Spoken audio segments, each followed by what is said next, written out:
The government is stepping up its action against the International Development Law Organization, an intergovernmental organization linked with the judiciary, in a move that underscores the government's toughening stance against similar international organizations.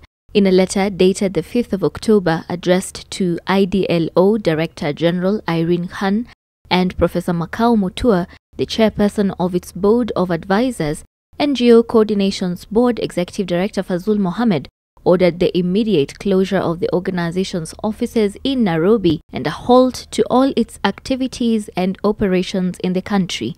The letter, also copied to the Central Bank and the Financial Reporting Center, also wants their accounts frozen until further notice. The organization faces accusations of diverting funds meant for their charitable activities to what the government calls other nefarious operations that were way outside their stated objectives. The letter, however, gives no details of the said operations.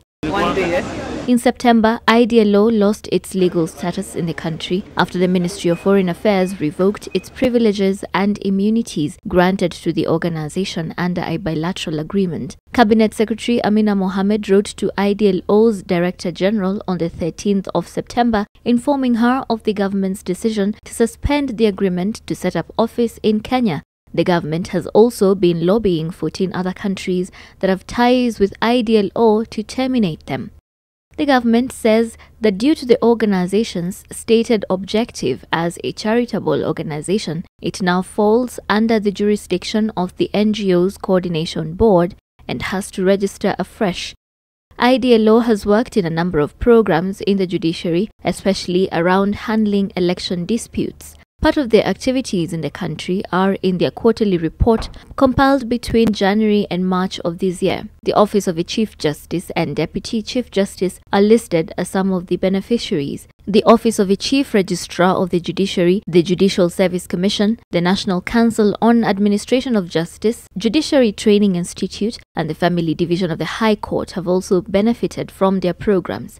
IDLO had been mentioned in a petition against Chief Justice David Maraga by first-time MP Ngunjiri Wambugu.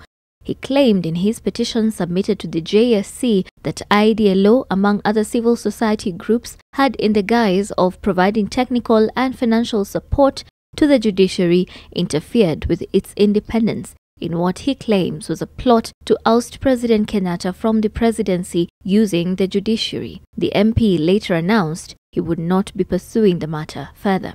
Sheila Sendeo, NTV.